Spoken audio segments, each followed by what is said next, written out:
All right, so today we're going to jump into Caribbean trade. Okay. It's a really fascinating topic, and we're going to be focusing on rising tensions within CARICOM. Right. And specifically looking at Guyana's perspective. We're using a recent article from Newsroom Guyana as our main source. Okay. It's about Vice President Jagdeo and his response to complaints from Guyanese manufacturers I see. who are really struggling to trade within CARICOM. Yeah. And one of the key things that this all comes down to is this concept of reciprocity in trade. Okay. And the article kind of hints that we might be on the verge of a full-blown trade war. Interesting. Have you ever tried to do business across borders and then suddenly you're hit with all these regulations? Oh, yeah. Definitely. It can be a nightmare. Yeah, a real headache. Yeah.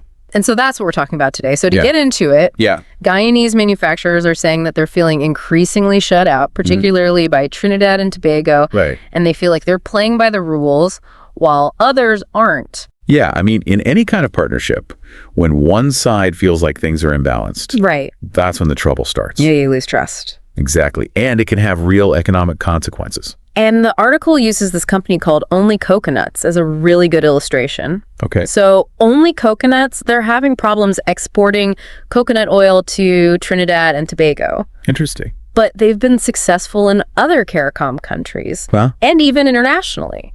Wow. So it shows you how individual businesses can get caught up Yeah. in these big trade disputes. But it's not just theoretical. It affects real people. Exactly. So can you kind of give us the backstory? Yeah. Like, what are the big issues at play here? Okay. So CARICOM, the Caribbean community, it was founded with this goal of regional integration. Right. And reducing their reliance on food imports. It makes sense. The idea is to strengthen the Caribbean economy as a whole. Working together. Right, exactly. Power in numbers. Absolutely. But here's where it gets a bit tricky. Trade barriers like phytosanitary restrictions, Yeah, those were mentioned in the article. right, those can sometimes be used strategically. Wait, strategically? Yeah, you see, a country might claim they're just protecting consumers from pests or diseases. Okay. Yeah, that's fair. Right. But sometimes those regulations are just a way to shield their own industries. From competition. Exactly. So it's not always straightforward. No, not at all. Yeah. It's a lot like a game of chess. Okay. I like that analogy. Every move can have these hidden motives. Yeah, so you never really know what's going on. Exactly. And that brings us to Vice President Jagdeo Yeah. and his call for reciprocity. Right. So he's basically saying, if you want to block our goods, we'll block yours. Yeah, tit for tat. But doesn't that seem kind of risky? It can be. Could that lead to an all-out trade war? It definitely could. And that's where things get really interesting. Okay. So reciprocity, it sounds simple, Right. but it has a really complex history in international trade. I haven't really thought about it like that. It's like, imagine if every time your neighbor did something you didn't like, Yeah. you retaliated in the same way. Uh-oh. Yeah, it might feel good at first, Yeah. but would it really solve anything? Probably not in the long run. Right. So how does this actually play out in practice? Yeah, good question. So in this case, it would mean Guyana imposing restrictions on goods from countries that are blocking Guyanese exports. Okay. So they're trying to level the playing field, but it could easily backfire. Ice. And then to add fuel to the fire, All right. the article mentions that Jagdeo is calling for public pressure Oh, wow. to address these unfair practices. So he's really going for it, huh? Yeah, he's not holding back. He's appealing directly to the people. Right, framing it as a matter of national pride. Exactly. But couldn't that make things worse? It could. How so? Well, he's trying to rally public opinion within Guyana Yeah. and across CARICOM. Right. But calling people out like that could be seen as an attack by other nations. And then they'll just get defensive. Exactly. And then it'll be even harder to find a compromise. So we've got potential trade wars, protectionism, accusations. Yeah.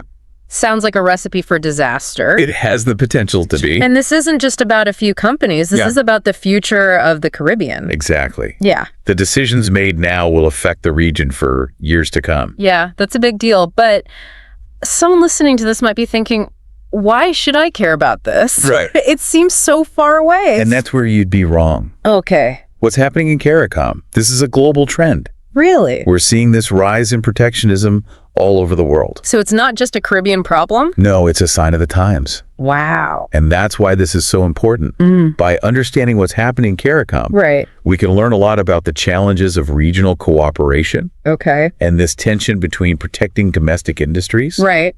and fostering free trade. It's like we're looking at the whole world through this one example. Exactly. And it shows us how everything's connected. Yeah. And don't forget about the political side of things. Oh, right, of course. It's not just about economics. Right. There's national pride, historical rivalries. The desire for power. All of that plays into this. Wow, it's complicated. It is. So we've got economics, politics, history all tangled up. It sounds like we need to untangle this a bit further. We do. And we'll do that in the next part of our deep dive. It's good. But for now, I'm going to leave you with a question. Okay. If CARICOM can't overcome these trade barriers, what are the long-term consequences? For the region. And for the whole idea of regional integration? That's something to think about. Definitely. We'll be back soon to dig into that. Okay, so we're back. And that question about the long-term consequences if CARICOM can't figure this out. Right. It really got me thinking about how fragile regional cooperation can be. Yeah, it's a delicate balance. It is. And what's interesting is that CARICOM, it's not the only one dealing with this. Not at all. It's like these same tensions. They're playing out all over the world. Exactly. We're seeing similar challenges in regional blocks everywhere. You mentioned that earlier about that global wave of protectionism. Right. Everyone's kind of looking out for number one. And that makes cooperation really hard. It does. It makes it so much harder to find common ground. And what makes this so important for our listeners is this isn't just some theoretical debate. No. This has real-world consequences. Absolutely. And those consequences can be significant. Right. If CARICOM countries can't trade freely with each other, what happens? Well, prices go up for consumers. Right. Businesses can't grow as easily. And the whole region's economy slows down. Exactly. It has a ripple effect. And we can't forget about the political instability that this could cause.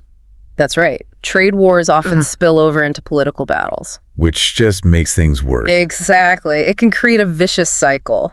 So we've talked about the problems. Yeah. But what are the solutions? Well, there's no easy fix. But the first step is always dialogue. So talking to each other. Exactly. CARICOM leaders need to sit down and have honest conversations about these trade barriers. So less confrontation, more communication. Right. And through those conversations, they need to find common ground. Okay, but how do they actually address those concerns while still keeping things fair? It's about striking that balance. It is. Between protecting your own interests and promoting free trade. So maybe that means some compromise from both sides. Exactly. Finding solutions that work for everyone. Right. So maybe they could streamline those phytosanitary regulations, but without sacrificing safety. Right. Finding that sweet spot. Yeah, where everyone feels like they're getting a fair deal. Exactly. And what about this idea of reciprocity that Jagdeo keeps talking about? Yeah. Is that actually a good solution? Well, like we talked about earlier, reciprocity can be a double-edged sword. Okay. How so? On the one hand, it can be a really effective way to pressure countries. To open up their markets? Exactly. It sends a clear message. Like, we're not going to let you walk all over us. Right. But the problem is, it can also trigger retaliation. Oh, I see. So it could make the problem worse. It could lead to a downward spiral. With everyone putting up more and more barriers? Exactly. And then everyone loses. So it could actually end up hurting the very people it's supposed to help. Right. So it's a risky strategy. It is. And it requires careful consideration. Yeah. They need to think this through very carefully. They do. So it's not just about economics, it's about diplomacy too. Exactly. Finding a way to work through these complex relationships. Without starting a trade war. Right. And that brings us to the role of the public. Okay. Remember how Jagdeo called for people to speak out? Yeah, he wants people to get involved. He does. He wants them to put pressure on their governments. So we as individuals have a role to play in this? Absolutely. It's not just up to the politicians. Right.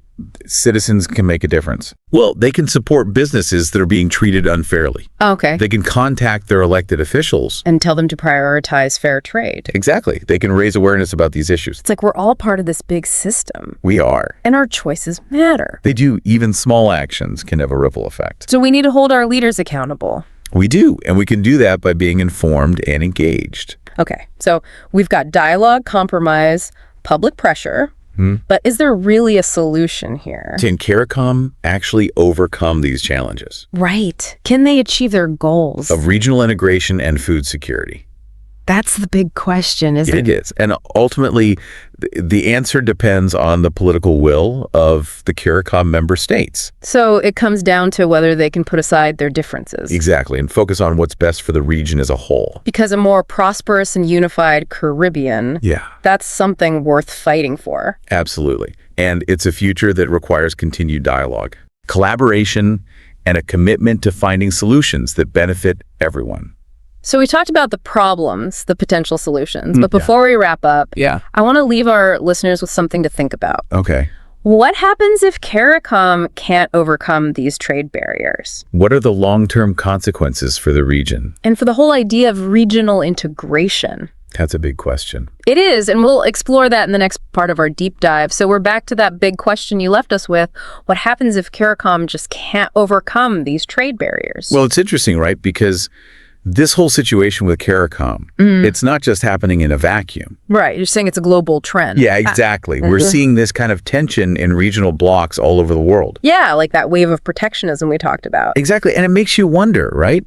About whether regional integration can actually work. In a world where everyone's looking out for themselves. Yeah, like, is it even possible to achieve that kind of unity? When every country's worried about getting a bad deal. Right, because on the one hand, you want to cooperate. Yeah, work together. But then there's this fear. Of getting taken advantage of. Right, so how do you find that balance? Between cooperation and competition. That's the big question, and it's not just a question for politicians and economists. Right. This is something that affects all of us. So you're saying our listeners have a role to play? Absolutely, because ultimately, the kind of world we live in, it comes down to the choices we make. Okay, so what choices are we talking about? Well, think about it.